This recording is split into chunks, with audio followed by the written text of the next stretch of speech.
أوحينا إليك كما أوحينا إلى نوح والنبيين من بعده وأوحينا إلى إبراهيم وإسماعيل وإسحاق ويعقوب والأسباط وعيسى وأيوب ويونس وهارون وسليمان وآتينا داود زبورا. صدقت يا رب العالمين.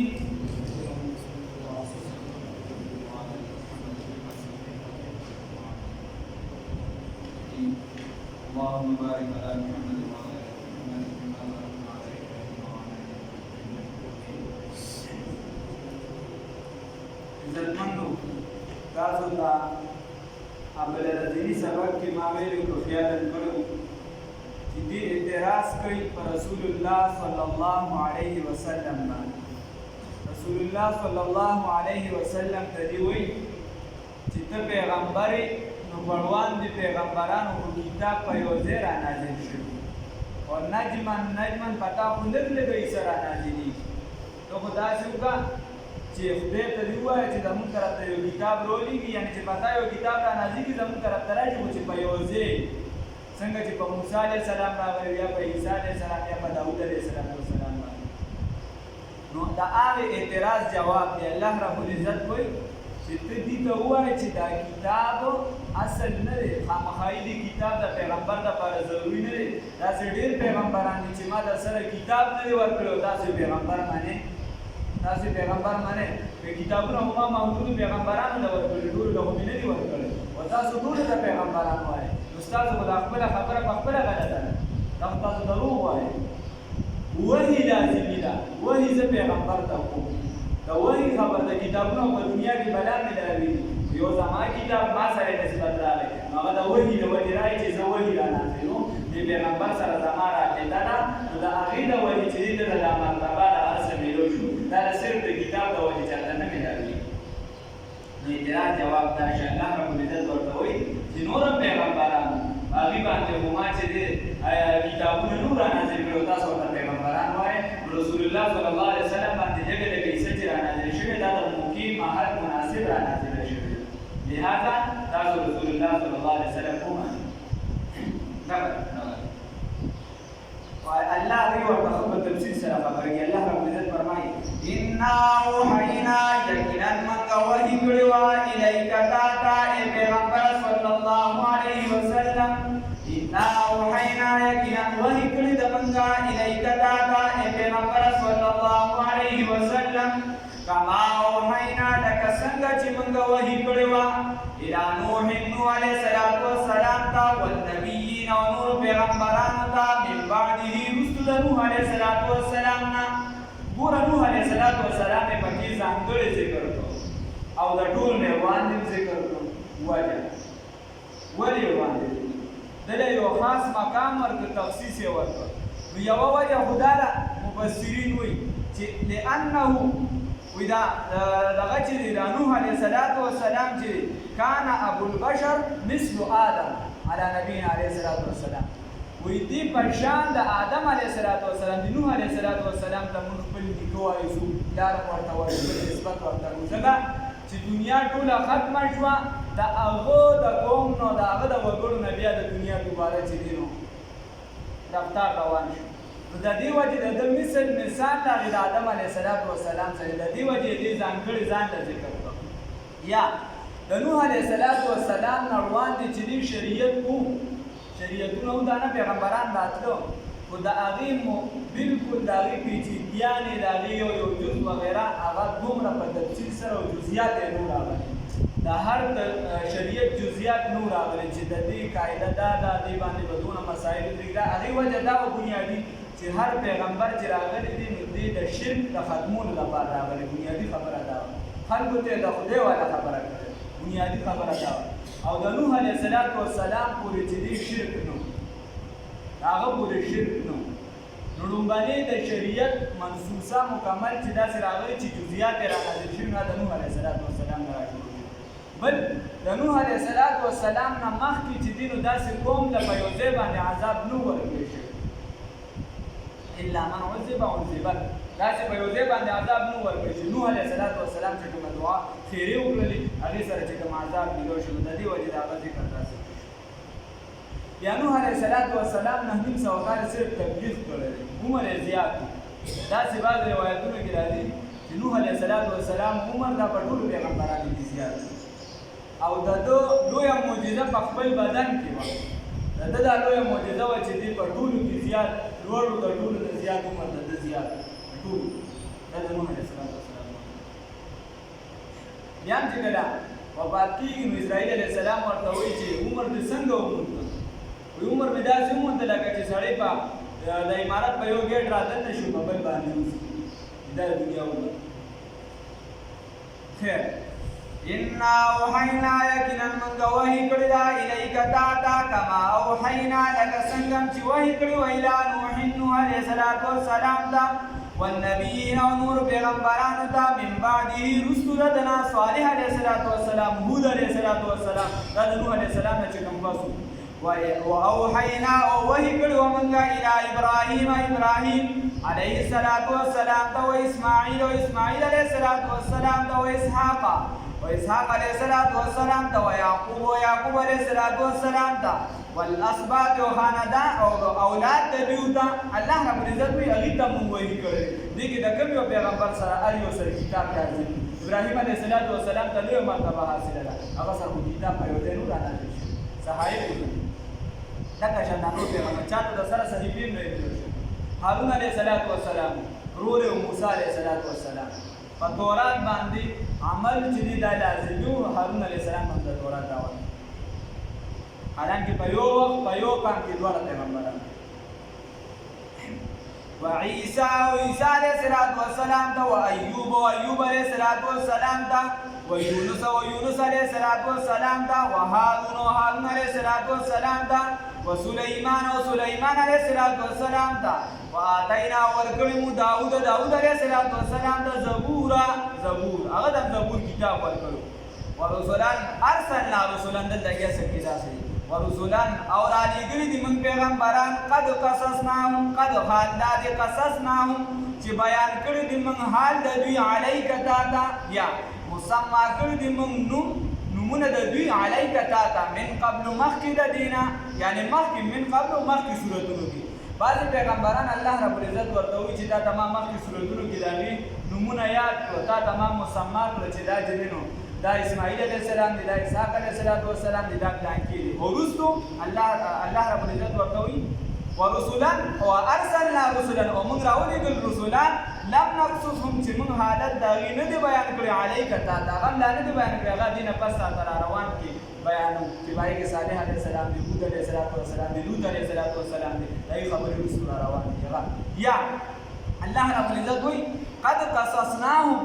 یقینا من بیان کړو حالت د دوی علیک تا ته د بعضې پیغمبرانو حالات موږ تاسو ته بیان کړو په قرآن کې د مخصوصو پیغمبرانو ذکر دی 100,000 څه کم او بیش 24,000 پیغمبران دي نو د ټولو ذکر خو په قرآن کې نشته د یو څو پیغمبرانو ذکر دی پکې الله رب العزت وایي چې مخکې کوم پیغمبران تېر شوي د څو ذکر مې درته پکې وکړو او ورسولان لم نقصصهم علیک او د څو ذکر چې دی هغه ما تا ته نه دی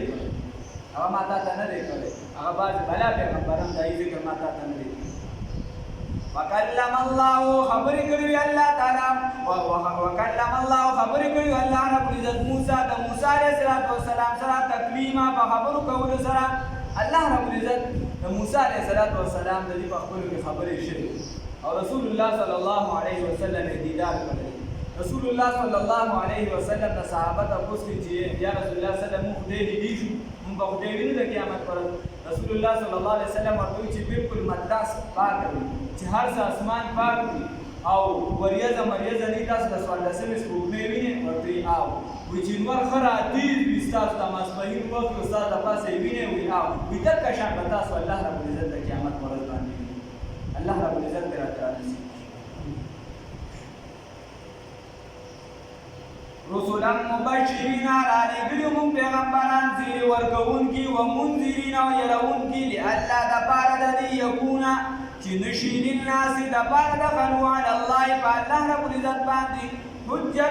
دلیل بعد الرسول پس د پیغمبرانو د راتلونه الله رب العزت دوی پیغمبران مې راولېږل چې دا خلک بیا دا ونوي د قیامت په ورځ چې تا مونږ ته څوک رالېږلي نو مونږ ته پته نه وه چې حرام کړم دي حلال کړم دي مونږ ته پته نه وه چې د خدای عبادت به څنګه کوې مونږ به څنګه کوې زکات حج روژه دا راته پته نه نو الله رب العزت دوی د دې دپاره مې دا پیغمبران راولېږل چې د قیامت په ورځ ستاسو دلیل بیا ماته جوړ نه شي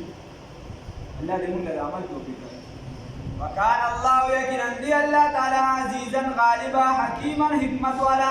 الله رب العزت چې نو دا غالب دی عزیزا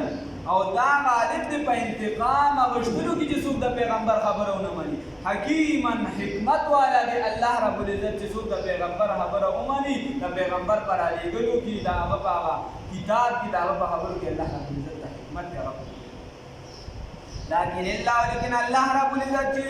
یشهد گواہی کوي بما په هغه څه باندې انزل الیک چې نازل کړي دي ستا طرف ته دي دوه روایت راځي دوه خبرې کافرانو رسول الله صلی الله علیه وسلم چې ورته دا دلایل وي چې ګوره کتابونه خو دې پیغمبرانو سره نو تاسو چې په هغې باندې ایمان راوړئ دوی ورته په جواب کې ووایي د کافرانو یو پکې ورته دا وایي ویې ته خو دا دلیل دې مونږ راوړو چې ته هر څه ووایې مونږ تا منو نه مونږ ګواهي نه ورکړو چې ته پیغمبر یې که ته هر څه ووایې مونږ دا نه منو چې ته پیغمبر یې بس مونږ ګواهي نه ورکړو نو الله رب العزت دا آیات را نازل کړ چې دې ته ووایه چې ستاسو ګواهۍ ته ضرورت نشته الله پرې خپله ګواه دی ستاسو ګواهۍ ته ضرورت نشته الله پرې خپله ګواه دی لیکن الله رب العزت دی یشهد گواہی کوي بما په هغه څه باندې انزل الیک چې نازل کړي دي تا ته انزله چې نازل کړي دي بعلمه په خپل حکم چې نازل کړي دي دې لره بعلمه په خپل علم سره انزله چې نازل کړي دي په حکم خپل سره بعلمه په علم خپل سره والملائکه فرشتي یشهدون گواہی کوي وکفا بالله او کافر الله رب العزت شهیدا گواه اوس گواہی کوونکی شهیدا گواہی کوونکی اوس الله رب العزت دې کافرانو ته وایي چې تاسو که خبره معنی او کنه هغه ته وایي هغه یری اوس ان الذين یقینا هغه کسان کفروا چې کافران دي وسودوا او منی کول کوي عن سبیل الله دلات الله تعالی نه قد ضلوا یقینا دي گمراهان شوي دي ضلالا بعیدا په گمراهۍ لري کې الله رب العزت وایي چې دا کم خلق دي د الله رب العزت د لارې نه بندول کوي دي په گمراهۍ کې اخته شوي دي ضلالا بعیدا په گمراهۍ لري کې یعنی مضبوطه جواب بل وسود دواړه معنی راځي چې خلق باندې کوي یا ځان یې باندې کوي د دین د لار نه په خپل ایمان نه وروړي هیڅ نه کوي خپل ایمان نه وروړي بل باندې کوي الله رب العزت وایي دا په لرې گمراهۍ کې الله وایي ان الذين یقینا هغه کسان کفروا چې کفر یې کړی دي وظلموا او ظلم یې کړی دي نو ظلم یې یا په ځان کړی دي چې ایمان یې نه دی راوړی یا د رسول الله صلی الله علیه وسلم په خبره نه منلو کې ظلم کړی دی او یا ظلم په مسلمانانو کړی دي چې هغوی به ایمان راوړو دي به د بسینو باندې ګټې کېښودې دي به په شګو باندې راښکل ورته وایي چې د ایمان نه ووړه اخره پر دا چې شهیدان یې کړه پکې به راشي نو دغه خبره ده ان الذين یقینا هغه کسان کفروا چې کافران دي وظلموا او ظلم یې کړی دي لم یکن الله نه دی الله رب العزت یغفر لهم چې بخښنه وکړي دي ته خلک وایي که نه الله رب العزت غفور رحیم ذات دی د الله قانون الله چې غواړي نو مشرک بخښلی شي د الله سره اختیار شته خو الله وایي زه یې نه بخښم الله د اختیار د الله سره اختیار شته خو الله وایي زه یې بخښم نه دا د الله قانون ګټه شان ګناهونه د هغې لپاره سزا مقرر ده د الله قانون دا دی چې الله به سزا ورکوي اوس که الله بخښنه کوي د الله کار خو ته به د قانون د ځان برابروې څنګه چې د ملک قانون وي ته به قانون د ځان برابر کړي پانسۍ تخته به نه خېږي اوس که چېرته ته قانون ته برابر نه یې پانسۍ تخته موخه کوې د صدر د طرفه پرې دغه راغی چې زه بس مې پانسۍ کوې ما خو د هغه موخه نه ده قانون خو دغسې نه دی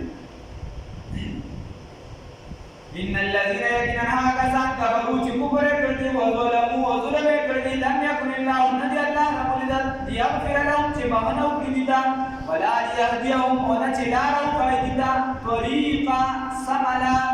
یا ولا لیهدیهم او نه چې توفیق ورکړي دي ته طریقه د سمیلا دې د سمیلا لري توفیق هم نور کوي ولا یهدیهم چې هدایت وکړي دې دا طریقه د سمیلا وصلاو د کومې لارې ورته لارې کومې ورسمو الا طریق جهنم مگر لار د جهنم خالدین فیها چې به همیشه وي په دغه جهنم کې ابدا همیشه وکان الله وکان ذلک اوتا داخلول د جهنم ته د کافرانو جهنم ته داخلول د جهنم ته ورته نقول الله رب العزت وایي علی الله الله رب العزت باندې یسیرا آسان دي دا الله باندې آسان وکان ذلک یقینا دي دا کم کا دا داخلول د جهنم ته علی الله الله رب العزت باندې یسیرا آسان یا ایها الناس اے ټول خلقو مسلمانانو ته خطاب دی هغه خلقو ټول خلقو ته خبره ده اے ټول خلقو قد جاءكم یقینا راغلی تاسو ته الرسول خاص رسول کوم پیغمبر محمد رسول الله صلی الله علیه وسلم یقینا راغلی تاسو ته پیغمبر کرام صلی الله علیه وسلم بالحق بحق سره من ربكم ساسو طرف د جانبنا فآمنوا بس ایمان راوړئ په محمد رسول الله صلی الله علیه وسلم باندې خیر لکم دا تاسو لپاره غوره دي وان تکفروا وکړه تاسو انکار وکړو الله رب العزت وی کړه تاسو انکار وکړو نو فإن لله ما فی السماوات و ما فی الارض پس مکه اسمانونو کې چې کومه ذره ذره د سم دي دا الله دې ستاسو انکار باندې رسول الله صلی الله علیه وسلم په درجه کې فرق نه راځي دا الله رب العزت په خدای کې فرق نه راځي او زموږ اسلام دا کمال چې موږ رسول الله صلی الله علیه وسلم د لمن سره ځان کړو دا زموږ د لپاره د عزت خبره ده چې موږ رسول الله صلی الله علیه وسلم امتیان د رسول الله صلی الله علیه وسلم ډیر خلک امتیان دي زموږ د لپاره دا خبره ده چې موږ رسول الله صلی الله علیه وسلم امتیان الحمدلله الله دې استقامت را نصیب کړي وان تکفروا او کچرتا تاسو انکار وکړو فإن لله بذا الله تعالی چې ما هغه په سماوات کې پاسمانونو کې دي او ما والارض بسمکه کې دي وکانه الله یقینا دی الله تعالی علیما علم والا حکیما حکمت والا الله رب العزت علم والا حکمت والا دې پکار دار چې من اسلام ته قران ته ځان رانږدې خصوصا بیا د میاشت الله رب العزت راځي چې موږ را رسیدلو هغه مسائلو کې دي دا چې پېشمنی بود څنګه د پېشمنی بخاری شریف کې احادیث نور تاسو راغلي رسول الله صلی الله علیه وسلم فرمایي تسخروا فإن في السرور برکه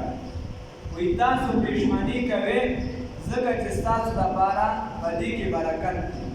باندې کې تاسو د لپاره برکت یعنی زماده امت ته رسول الله صلی الله علیه وسلم کې باندې کې برکت دې څنګه چې رسول الله صلی الله علیه وسلم فرمایي چې زماده امت برکت چې د سحر په مونږ کې نو دا کا شاهدان فرمایي او هغه فرض دي او دا چې نو دا سنت یو خبره بل خبره دا که اوس دې سره لازمي خبره ده اکثر سړیو چې زموږ یا داسې موږ چې ځنه وخت ملګری راغون شي باندې رمضان کې چې د پېشمنی پروګرام کې چې تاسو د دغه کې جماعت د پېشمنیونه کې مو ته مانس کې دي پراټول لري چې یو بل څه بیا د علماء دي چې یو ګډ وګړي اوس کې کجوري دوی چې دته د پېشمنی ثواب ملوي په حدیث باندې عمل راشي باندې حدیث باندې عمل راشي چې دته ثواب ملوي د برکت کې دي داخل صحیح دا خبره بل خبره عمده خبره د دې سره چې په پېشمنی کې داسې کول پکاري چې سړی خنا وخت پېشمنی کې وختي دی کول پکار ځان وزګارول دي پکار پېشمنی چې څومره لیټ نو ښه خبره ده خو داسې لیټ نه چې ستاسو سحر په ډېر کې بیا شک پیدا شي لکه ما راغلی څوک تېره روژه کې یاره بانګې شروع کړو ما ته نیمه پیاله چای پاتې وه ما کې چې دا چای به لږ برابر شي نو داسې نه بیا دې سره خو روژه سم لاړه او نوره پکې بیا خطر کفارې طرف ته خبره دی اوس نو داسې کار پکاري چې د بانګ نه عام چې زموږ دا کمې نقشي دي احتیاطي خبره ده چې یو 15 منټه مخکې سړی روژه بنده کړي نو ښه خبره ده نو که 15 منټه مخکې بنده نه کړه صرف بانګ سره یې بنده کړه نو هم دا کار صحیح یو دې سره بله خبره دا ده چې اکثر داسې لکه دا اوس تېره ما په 14مه باندې روژه نیسلې ده شعبان چې څنګه پرېږده خوا له ورغلم دې کې بانګ را شروع اوس 10 منټه باندې پاتې او 10 منټه مخکې باندې او انسان دې د خدای ګرځي ذهن کې یو شک شانتي دا راشي چې بس هغه بیا ما پانا راونیسي او که چېرته انسان ته داسې مسله راشي چې باندې یو د خوراک کړی یا د وکړه د پته ده چې بهي ټیم داخلېدو کې وخت شته 10 منټه پاتې یو دا چې 2-3 منټه یې دی کې بیا دغه نه پکار او چې داسې ټیم تېر او چا د مخکې نه باغ وړي نو بیا که د خوراک کړي نو روژه موجه ماته نه ده صحیح ده باغ نه ضرورت نه دی صبح صادق چې کله روغ کېږي د رڼایي نو د دې نه پس دغه ټیم چالو شي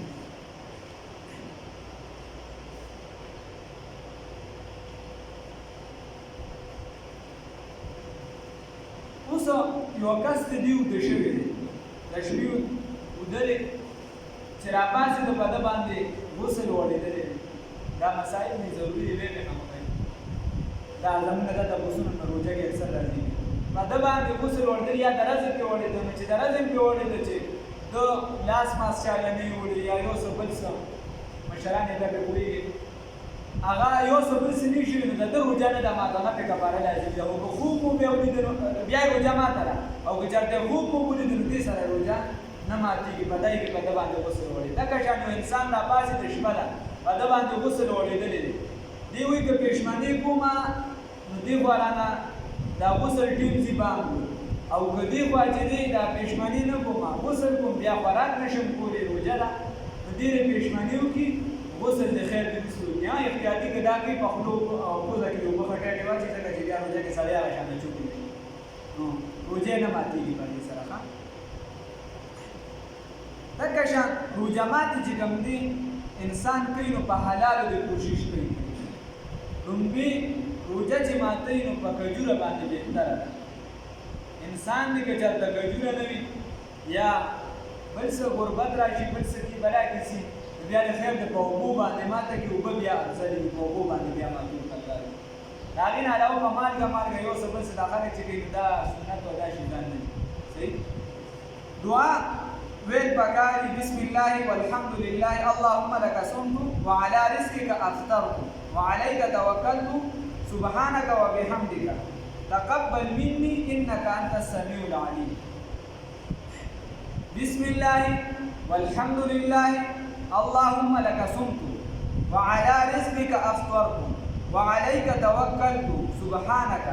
وبحمدك تقبل مني انك انت السميع العليم کچته سړی پښتو کې نو دا معنی راوځي مفهومات عربی کې سړی یاد کې څه خبره الله یې توفیق ورکړي په پښتو کې ویني دا الله په نوم سره مې شروع کړه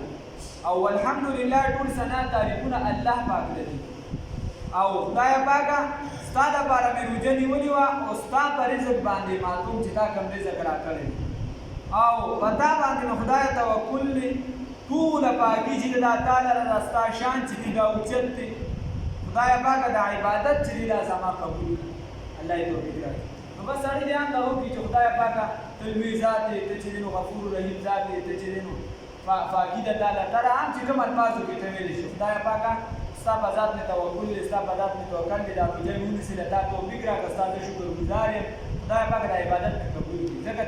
قبولیت لوی شرط دی رسول الله صلی الله علیه وسلم فرمایي ډېر د روژه نیونکو نه داسې دي چې د لږو یو تن دی نه علاوه ورته بل څه نه میلاوي نو سوال کول پکار دي د روژه ماتي دا چې کله بانګې نیولې دغه ټیم کې د دې نه مخکې چې ته څومره دعاګانې غواړې حدیثو کې راغلي چې دا دعاګانې قبلېږي نو پکار دا ده چې د دې په ځای چې موږ په کور کې غوسه شو چې دا به یې دسترخوان نه دی خور کړی دی او تا دا چل نه دی کړی نو د هغې روژه ده او ستا هم روژه ده چې څنګه هغې نه دا لیټ کېدي شي نو دغه شانته هم لیټ کېدی شي ته ورسره خپله کار وکړه سنت طریقه ده څه بده نه ده بې ځایه غوسې هم دي پکار که نه بیا چې کله غوسې ځای هغې کې بیا غوسه پکار نو خبره داسې ده چې د هغې په ځای چې ته کنځلې وکړي ته بد رد ووایې الله ربالعزت ته لاسونه اوچت کړه دغه ټیم دعاګانې د ځان دپاره د بچو دپاره وغواړه د عالم اسلام دپاره وغواړه د نورو خلکو دپاره وغواړه چې خدای پاک خلک اسلام طرف ته راولي نو ډېرې دعاګانې دغه ټیم قبلېږي اوس چې لمر څنګه ډوب شي تا ته ښه پوره یقین وشي د دې نه پس د روژه ماتي وخت د هغې شي الا که بانګ یې ویلي که نه خوب ټیم داخل شي د وریځې چې کله وریځ وي نو بیا لږ احتیاط پکار دي چې ښه تا ته یقین شي نور سبا چونکې ګړی وي او یو سړي ته په خپل ګړی باندې یقین وي نو بیا چې دی روژه چې دی ماتوي نو بس بیا صحیح دی بیا پکې څه مسله نشته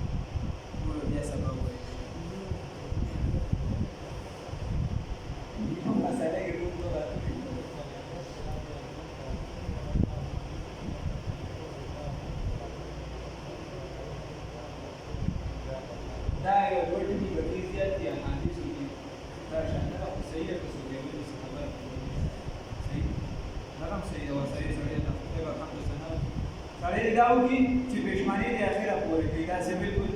داسې ټیم ته سړی نه رسي چې هغه ټیم ته بالکل ځي خو اخري ټیم کې پکار دی پښیماني پکار دی برکتي شي لکه شام خیر دی که سړی موړ وي نو کجوري دې لږې وخوري لږې اوبه دې وڅښي صحیح دا راځي که په یو انسان باندې غسل وغیره وړی یا د شپې او د خوب وغیره نو د دغې د ولې دا روژه نه ماتېږي صحیح ده پښیماني دې وکړي خیر هغې نه پس دې بیا ولاړ لکه شان چې روژه کله ونیسي په دې کې د غیبتونه نه کوي یو څه بل څه ته راتللی نه یا چې کله روژه ماتي په حلال رزق دې ماته کړي کوشش دې وکړي د بل مسلمان څخه په روژه ماتې پورې شي هغې دې وکړي او دعاګانې دې چې ډېر مختلفې پکې وغواړي د الله رب العزت ته دعاګانې قبلېږي دا به ټول مچور شي الله رب العزت ته خدای ته رانه خوشحال شي پرون هم یو خبره کړې وه د دې سوشل میډیا ډېر زور دی دا خبره موږ چې لګیا یو بغیر د ضرورت نه وي لګېده ده اکابر اوس هغه دی چې چونکېدای شي دومره پور دی چې د اسلام خلاف څومره سازشونه کېږي نو چې موږ یې څه ډول وو په څه طریقه باندې موږ د خپل وسه پوره انسان کړو خبره دا ده زموږ د پرون یو مسله شوې وه الله رب العزت د استاد محترم مفتي ادیب رضا صاحب چې ډېر ښه کاټل انسان دی الله رب العزت د نورو به یې برکت واچوي دا ډېر زور دی ای په عمر کې برکت واچي پرون زموږ یو مسله شوې وه کمزورې شوې وه د تراویح متعلق سنت چې کوم وي مؤکد سنت چې دي د هغې په پرېښودو باندې سزا په احادیثو کې مقرره ده تاریخي سنت چې دي د هغه لپاره سزا راغلې ده خو د دې سزا په شان د فرضو نه ده د فرضو هغه زیاته ده د واجب ورپسې لږه کمه ده او سنت چې چا نه پاتې شو د هغه لپاره هغه ګناهګار دی او مستقیم چې څوک سنت نه کوي نو په هغه باندې د فاسقتوب حکم دی چې دا فاسق دی یعنی اعلانیه چې کوم ګناه کوي دي په هغې کې شامل دي صحیح دا مسله یاده شو پرون هم نه پکې د کمزوري راغلې دویمه مسله په دې کې دې سره کمزوري راغلې وه چې یو کس مستقل تراویح نه کوي نو دا به فاسق وي په ده باندې به په فقه کې په دین کې دا حکم لګېدلی چې دا د رسول الله صلی الله علیه وسلم د سنتو پرېښودونکی دی دا فاسق دی او که یو کس مستقل تراویح کوي مستقل تراویح کې دي یو دوه مسلې دي خو دې کله ناکله د ده نه پاتې شو داسې دې پاتې شوي چې ده په زړه کې دا نه و عقیده کې دا نه و چې د سنتو ته یې سپک کاته نو که دې پاتې شو نو هغې به ورته امید دا دی چې ګناه به ورته نه میلاوېږي د ضرورت د یو څه بل څه نه وایي صحیح شو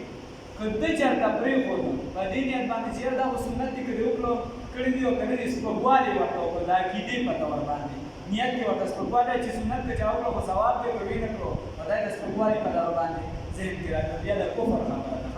یا د کفر طرف ته سړی رسي الله رب العزت دې موږ خدای ته رانه رضا شي الله د غواړو چې هغوی خیر ونصیب کړي یا الله اعمالو کې اخلاص پیدا کړي یا الله دا موږ چې دلته څومره بندګان راسو الله د روژې مبارکه لومړنۍ ورځ ده الله تا ته لاسونه خوار کړي دي الله تا ته عاجزي کړو ګزاري کړو الله دا لږه ناست هم په ډېر څه باندې قبوله کړي الله دا لږه ناست هم د جهنم نه د خلاصي سبب وګرځوي الله دا ګرمي دا یا تکلیف راته لږ شانتې ظاهرا میلو شو الله دا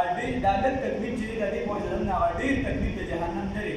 یا د دې په وجه په دنیا کې چې په موږ باندې کوم تکالیف راځي هغه د رزق وي هغه نور څه وي الله دغه رانه ختم کړي الله دا لږه ناسته چې یا الله دې ته قبولیت ورنصیب کړي الله دا لږه ناسته چې دا سبب د دخول د جنت وګرځوه دا د خپل رضا سبب وګرځوه الله دا زموږ د کور والا د نورو دپاره یا الله چې د اخلاص او د امن ذریعه وګرځوه یا الله زموږ په کورونو کې امن راوله د امن ګیروارې وګرځوه یا الله اتحاد او اتفاق والا درس رانه خپور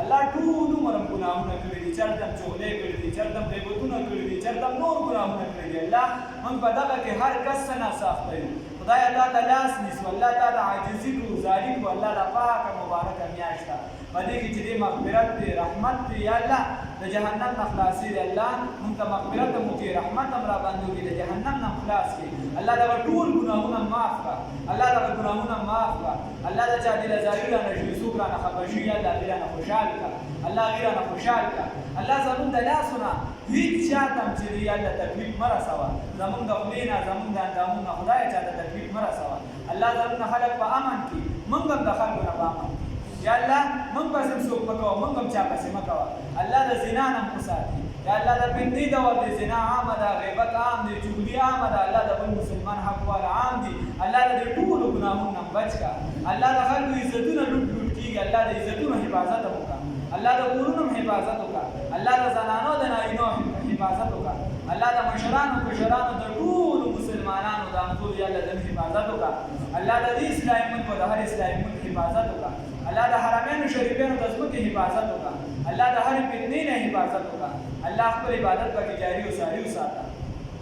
الله دې مجمع کې څومره بندګان ناس دي او بیماران دي الله تعالی معلوم دي الله دې بیماری ختم کړه الله تعالی دعاګانو لپاره ویلي الله ته بزنون باندې عالم وي څه قسمه حاجتونه یا الله حاجتونه پوره کړه الله جانم دی ویلي ته بیا فضل باندې عالم یا الله چې څه قسمه حاجتونه دي زموږ د مسلمانانو الله په خاطر د محمد رسول الله صلی الله علیه وسلم زموږ د جایز حاجتونه شرعي ارمانونه یا الله ټول پوره کړه الله موږ په حقیقت کې محمدیان جوړ کړه په حقیقت کې خپل بندگان جوړ کړه الله تعالی نه خوشحال شي رسول الله صلی الله علیه وسلم په دعاګانو کې زموږ پوره حصہ وکړي الله دې د درنه خپل درنه محروم وا الله رسول الله صلی الله علیه وسلم څومره امت چې وفات شوي څومره چې مسلمانان وفات شوي الله په جنات کې انسانان دي الله ته بخښنه وکړه الله مونږ ته بخښنه وکړه الله مونږ ته بخښنه وکړه الله مونږ ته بخښنه وکړه چې کله بخښنه وکړي مرګ راوړي دې هم دې کې دې صدا ورچې